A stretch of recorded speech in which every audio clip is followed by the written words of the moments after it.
Hello, my name's Chris. I'm a Magic the Gathering fan. I'm more of a collector than a player at this point in my life because I have a kid and don't get to get out of the house a whole lot with a toddler. But anyway, I've started playing Magic back in Revised and kind of quit there for a while about high school time and just got back into it about a year ago. And I started watching these videos on YouTube of other unboxings, and some of them are really awesome. It's really neat that people share that. One of the things, though, that's kind of pissed me off is that YouTube video where the guy's like, opened a $5,000 box and it was a scam, blah, blah, blah. Like, you have to understand, watching that video, I don't even remember who the author is, I don't really care. This is probably the only video I'll ever make, but one of the things you have to know what you're doing when you're unboxing a box of cards. You have to know what to expect. You have to know that there's 2 rares, not 3. You have to know what your rare cards look like. You can't flip through it and be like, oh my god, there's no Lotus in here. The thing is, those boxes have existed for a long time because they are essentially a very high dollar lottery ticket. So I don't unbox Magic cards generally, but today was kind of an exception. I'm going to show you. This is in the background there. This is the auction that I bought this from. I want to give a shout out to Cody Nicely here. He's been a great guy in talking to that kind of thing. But when I looked at this auction, it was the outer seal of the deck had been opened, and he was basically listing this little inner seal cellophane wrapped portion. Some people get nervous about stuff like that. It's one of those things where you have to say, well, what am I doing? What am I looking for? How do I know if it's unlimited versus revised? All of that stuff. If you're asking those questions, you probably shouldn't be buying an expensive ass deck of cards to open. That being said, the other nice thing I have at my disposal here is I actually own some other unlimited starter decks that are unopened or in various stages of being opened. So first I'm going to show you, this is one that I purchased that's never been tampered with. As you can see, the seals on it are intact. It's this is the real deal. If you notice in the light, you can see that little clear cellophane band across the top. That's the little pull string. On the edge there's going to be a little notch that you can pull it, unwrap it, and take the top half off. So back when Unlimited first came out, this was back in the era before cell phones, before the internet was at everybody's house. This was back before computers were as awesome as they are, so packaging and that kind of stuff. Wizards was basically printing this set as fast as they could to meet market demand, and they were pumping out alpha, beta, Unlimited in a very few month period there because it kept selling out. So they were doing everything they could. When they ran out of clear tabs, they did some gold tabs. This is another deck I bought. You can see that it has the pull tab in the exact same spot, but this one's gold, this one's clear as far as that little tab. So both of these are equally real. Both of these, when you look at the text on the back, are good. This one, when I bought it, the seller had mentioned that the top of it had, this is the gold one, when I bought this one, the seller had mentioned that the top had kind of come off a little bit over the years. That was a little bit of a red flag to me. There's a tiny little tear right here. So I said, you know what, let's go ahead and see what's inside.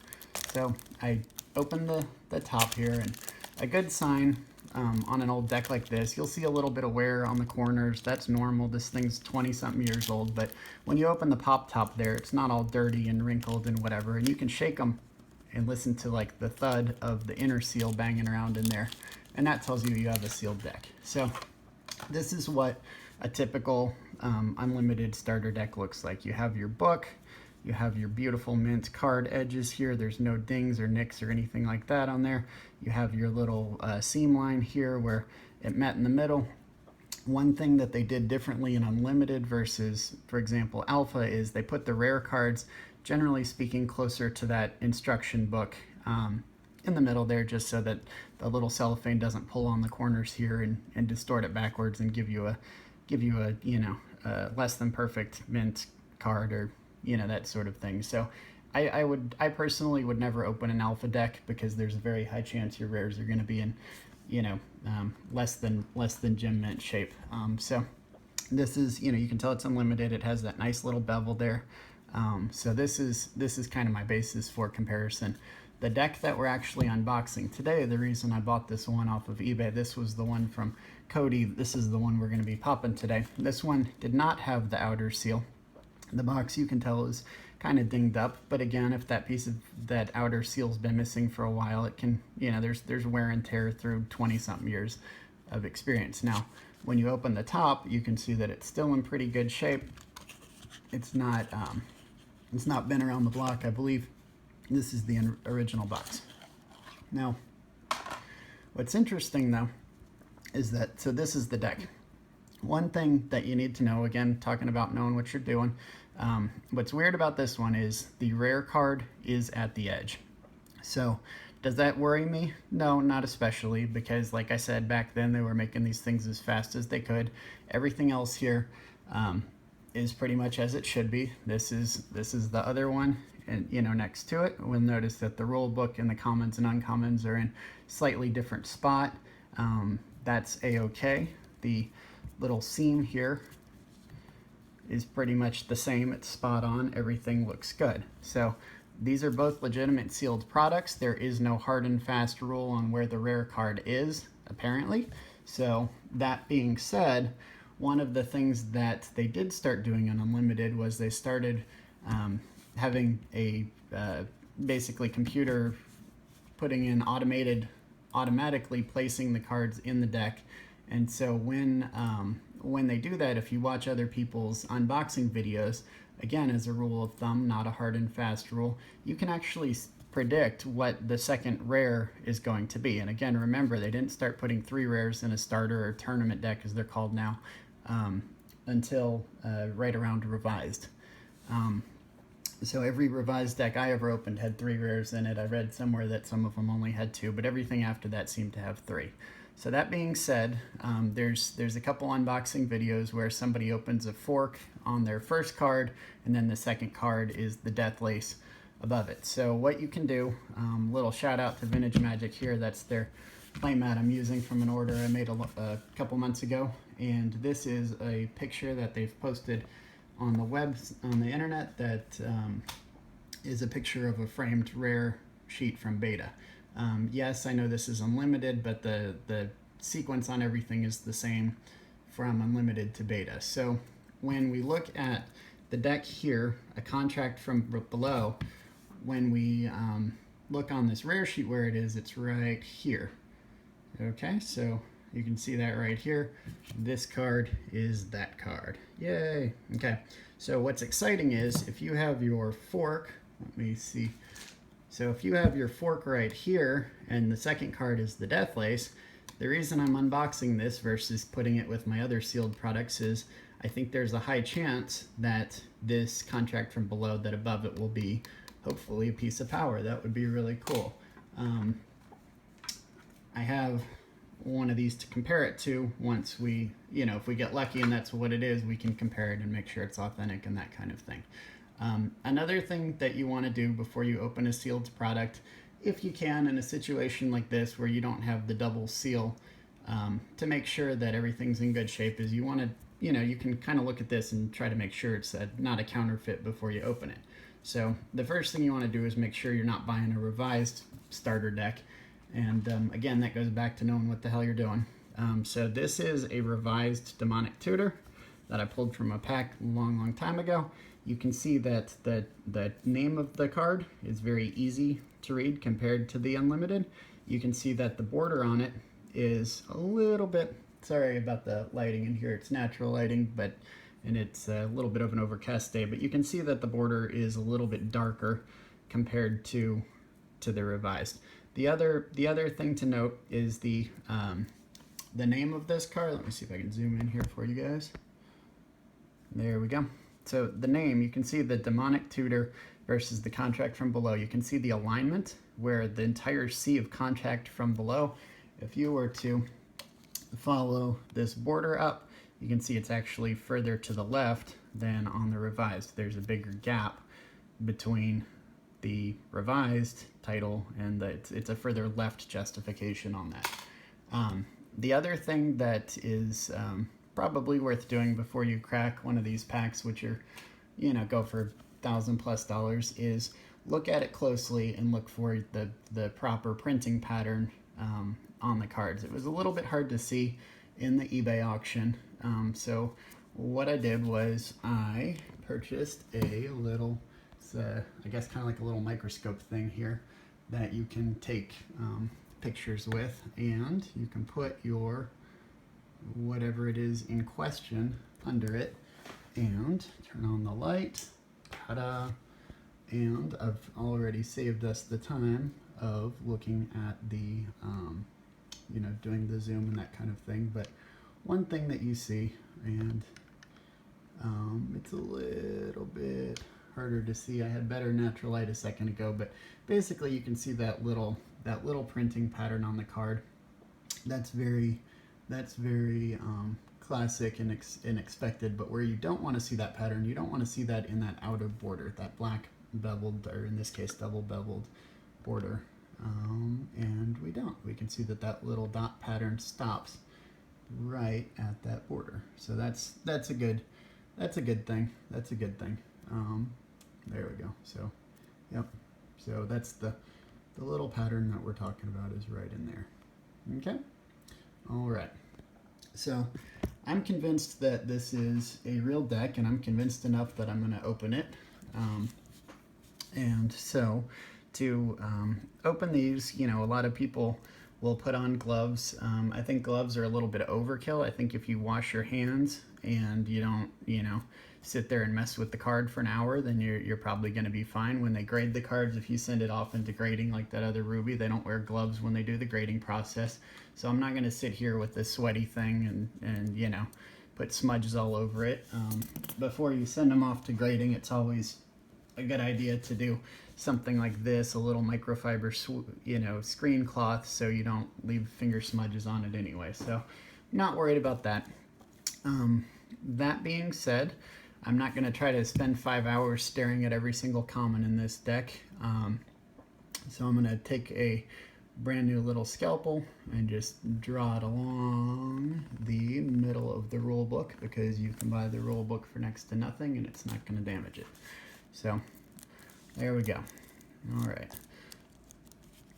So the other thing that's interesting, they have these things called God packs, and what a God pack is, you know, the nickname for it. What a God pack is it basically gives you a bunch of rares, either for the whole deck or at least for the common or for the uncommons and the rare slots in the deck. I think there's a possibility of that would totally make my day and be super cool. If I don't get a Mox Ruby, I'm still having fun, and I'm at a point in my life where that's not going to destroy me financially either way.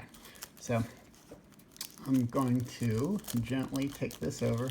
We're going to still go through the back first. Another interesting thing, if you catch it in the light here, you see that little manufacturing defect across the top of the card? That's very, very common. Hopefully the second rare doesn't have that. Sometimes they do. This is a little roller line right across there.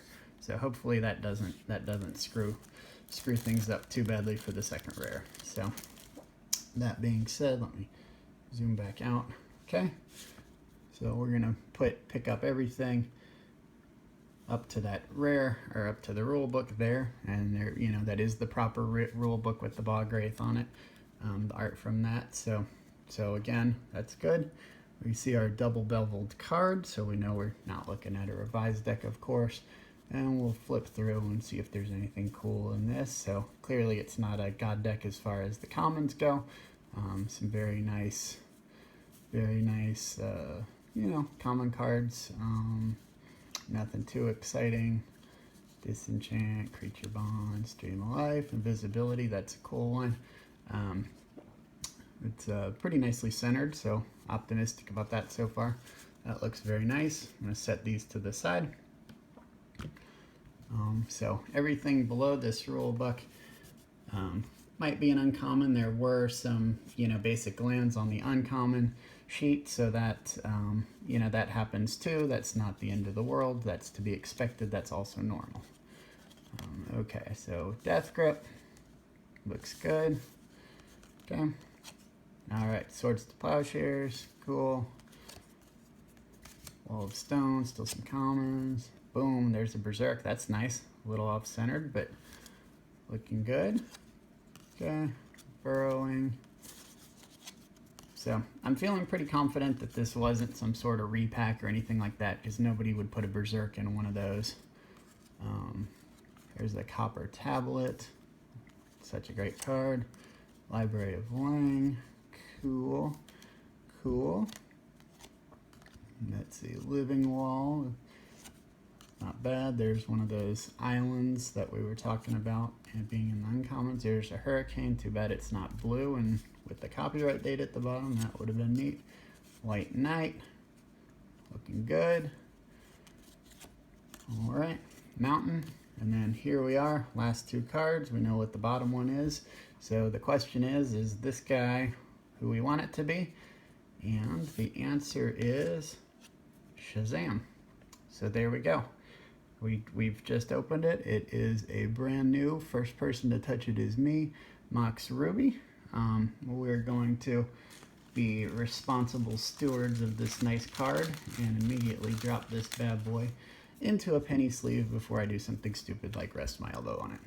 So I am going to wipe them down before I send them off to be graded. But anyway, I'm super excited about this. This guy looks like his little cousin over here, and that totally makes my day. It's very nicely centered. I was hoping for that. I'm going to actually take them back out and see if we have that pesky little impression from the roller line on it, and the answer is I don't see it. So we totally lucked out on that. That's awesome. So thank you guys for watching. The only reason I opened this deck, it's not because I like buying lottery tickets, it's because I thought there was a good chance that this would be here.